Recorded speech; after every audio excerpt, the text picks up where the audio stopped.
আসসালামু আলাইকুম দর্শক, সবাই কেমন আছেন? তো আজকে আপনাদের দেখাবো ব্রয়লার মুরগি কীভাবে রান্না করলে খুব মজা হয়। অনেকে ব্রয়লার মুরগি খাওয়ার চান না, তো ব্রয়লার মুরগি ফ্রাই করে নিয়ে ভালোভাবে ভাইজা কীভাবে রান্না করলে মজা হয় আপনাদের তাই দেখাবো আজকে। তো দেখতে থাকুন ভিডিওটি কেমন লাগে, পুরো প্রসেসটি আপনাদের দেখাবো, ধরে দেখতে থাকবেন।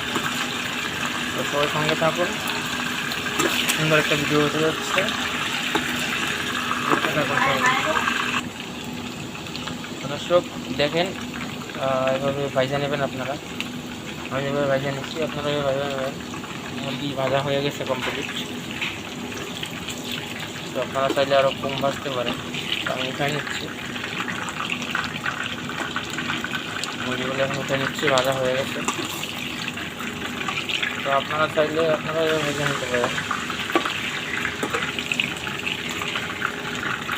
কারণ অনেকে আছেন আপনারা যে ব্রয়লার মুরগি খান না, ব্রয়লার মুরগি নরম লাগে তাই খান না। ব্রয়লার মুরগিটা ভাজা নিলে স্বাদটা ভালো হয়। ভাজা নিচ্ছে, এভাবে ভাজা নেবেন, এরকমভাবে ভাজা নিলে দেখবেন যে স্বাদ হবে।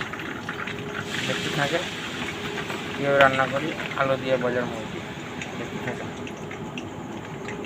তো দেখেন, আদা বাটা, রসুন বাটা, পেঁয়াজ বাটা সব একসাথে মিক্স করে নিচ্ছি।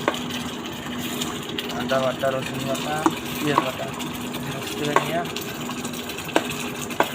তারপরে এর ভিতরে মশলা দিয়ে দেবো। দেখতে থাকেন, দিয়ে দিচ্ছি পরিমাণ মতো হলুদ দিয়ে দিলাম, মরিচ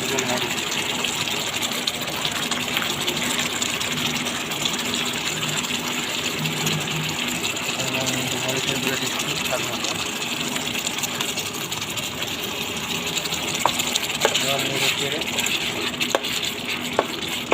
আমি যেগুলো দিব আপনারা এগুলো দিবেন, দেখবেন এভাবে তরকারি রান্না করলে ভালো হবে না।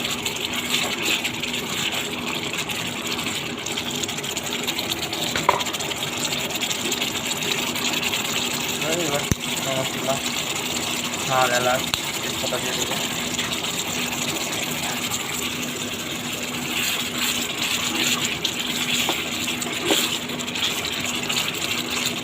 দেখতে থাকবেন দর্শক, মাংস দিয়ে দিয়েছিলাম আগেই কতটা, এখন পরবর্তীতে আলু দিচ্ছি, এটা দিয়ে ভালোভাবে কষিয়ে নেব। ভালোভাবে কষানোর পরে ঝোলের পানি দিয়ে হয়ে যাবে তরকারি রান্না, ভালোভাবে তরকারি রান্না।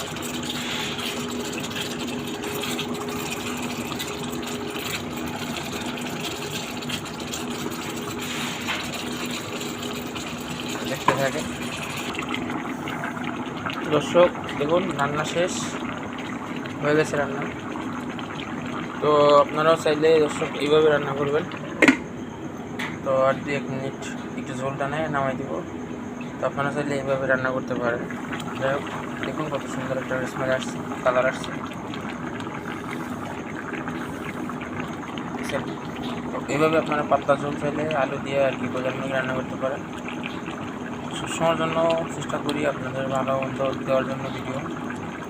সবাই পাশে থাকবেন এবং পেজটার পাশে থাকুন সবাই। ধন্যবাদ সবাই।